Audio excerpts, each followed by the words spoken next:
Hello and welcome to Bloodsport MMA. Salam alaikum to everyone. Francis Ngannou and the UFC are having some troubles and they cut him from the roster, and there's some huge debate about it.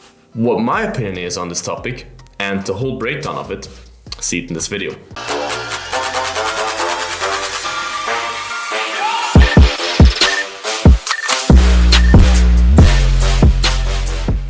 Francis Ngannou is or was the UFC's heavyweight champion. He kind of still is because there's no new champion, right?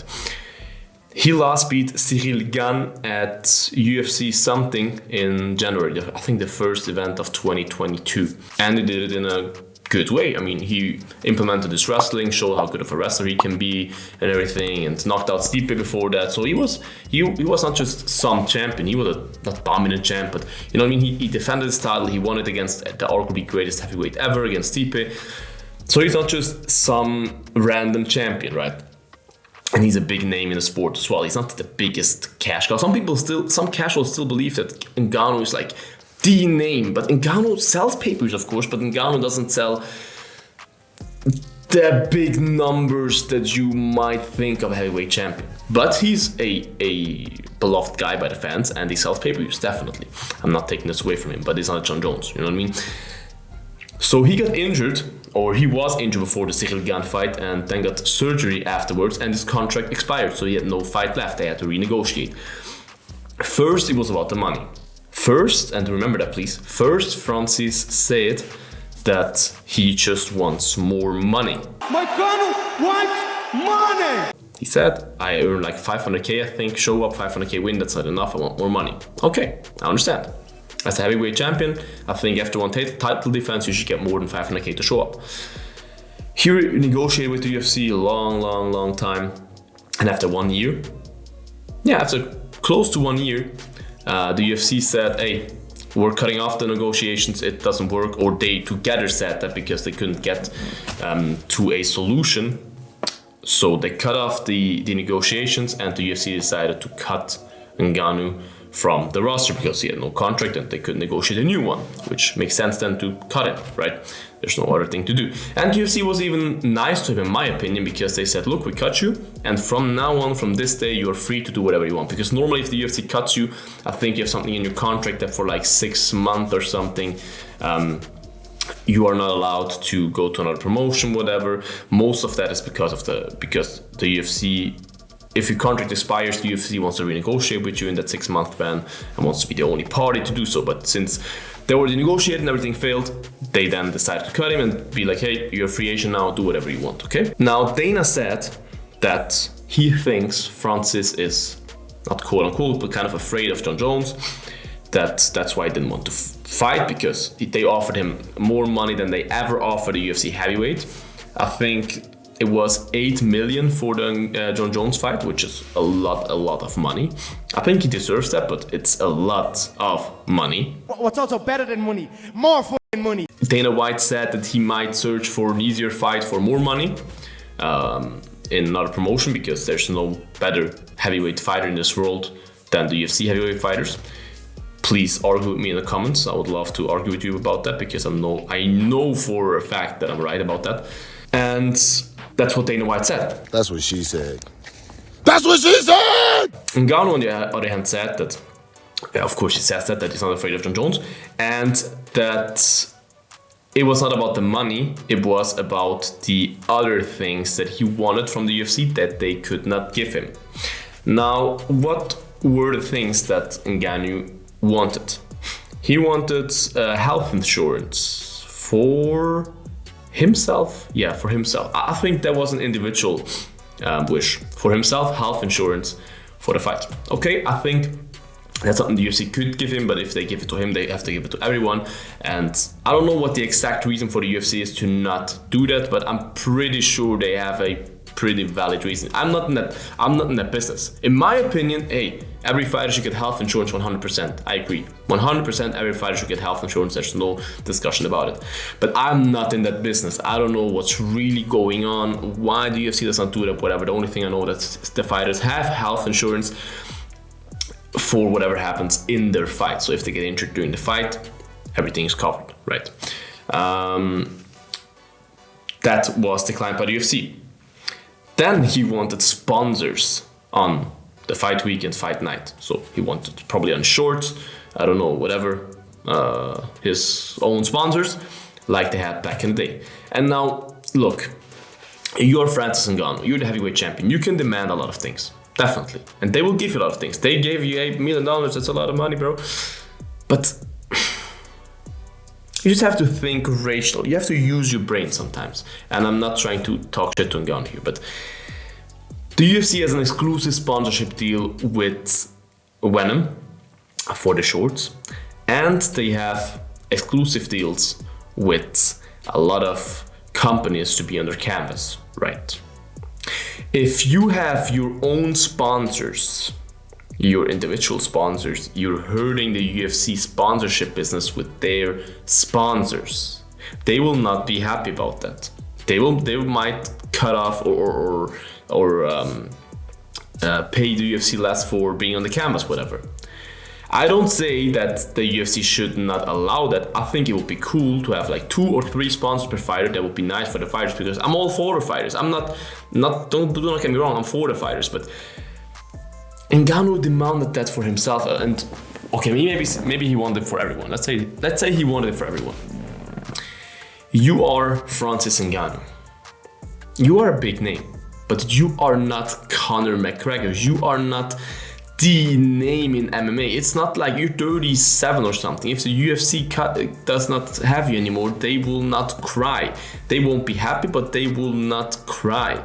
So I like that you try to get these sponsors on your shorts and to get like the opportunity to have sponsors. I like the idea. I support that idea even. I think the fighters should have 2 or 3, not too many, because otherwise it really looks shit and it just makes the value of a sponsorship less worth. But like 2 or 3 sponsors, let's say 1 sponsor per fighter, like they have now the Crypto.com. 1 sponsor per fighter, do it. But you are not in a position as Ngannou to say, if I don't get this, I won't compete for you.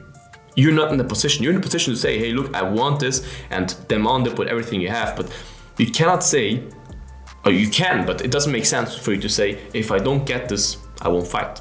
Because they will not say, okay, we will now lose money from our sponsors, we will now lose money overall, just that we can have Francis Ngannou and the other fighters with some sponsors fighting for us. No, like the money they lose is not, and the problems they have with the sponsors afterwards, it's not worth it for Ngannou to fight. You know what I mean? So I see why the UFC does that. I don't agree in a particular sense, but I see why. I understand them. And the third thing that he demanded was a fighter's advocate, I think, in the board meeting, something like that. Okay, look, also there, like, I can see why. I think it's not a bad idea, but it won't work. Like, it doesn't make sense for the UFC's plan, for the UFC's company structure and everything. Like, people have to see that what you want and what you think is good for you often just does not make sense for the company to work as they do, to be as successful as they are. You know what I mean? Like, fighter pay. Yeah, of course, everybody wants more money.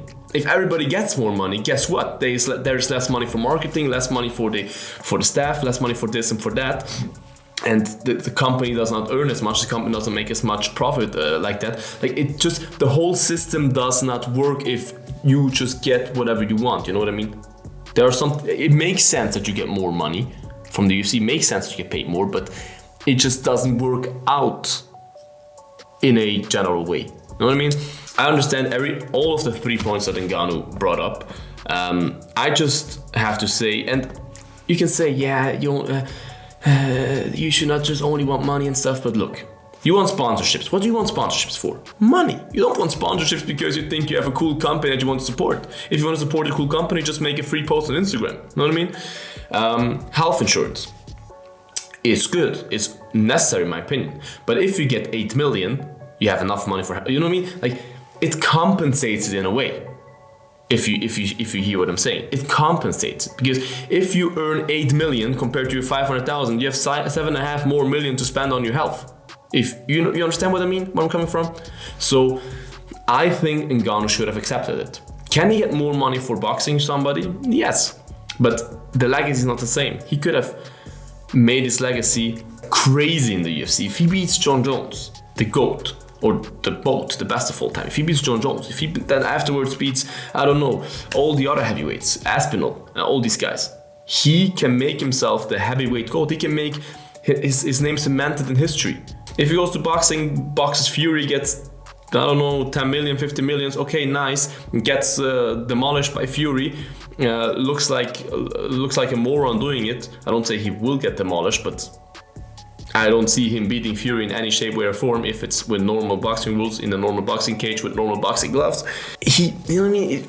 Money, yes, but then you go for money again.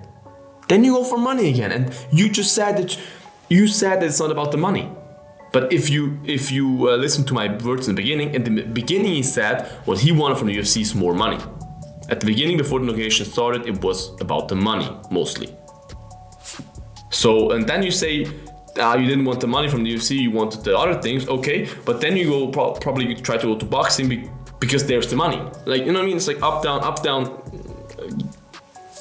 I don't understand it. I understand how he means it, but you know what I mean? Like, the arguments that he does are just not strong enough.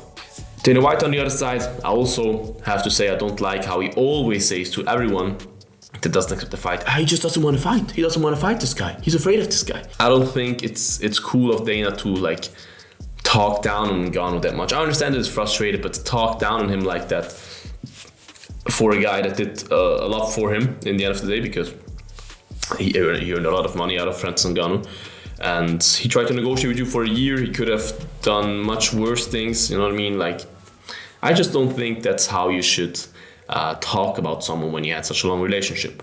You don't have to like him, but just be respectful. So that is my take on it. I believe that both have the wrongs and the rights in there.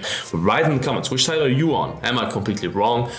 Is Ngannou right? Is Dana White right? Write it all in the comments, guys. Make sure to like this video, make it viral, subscribe to the channel. Let's get to 1,000 subscribers, guys. Tell all your family members, friends. Tell at least one guy that you know that likes MMA to subscribe to this channel. I would highly appreciate that. Make sure to eat your vegetables, guys, to also get 8 million contracts. And bye-bye, guys. Blood for that.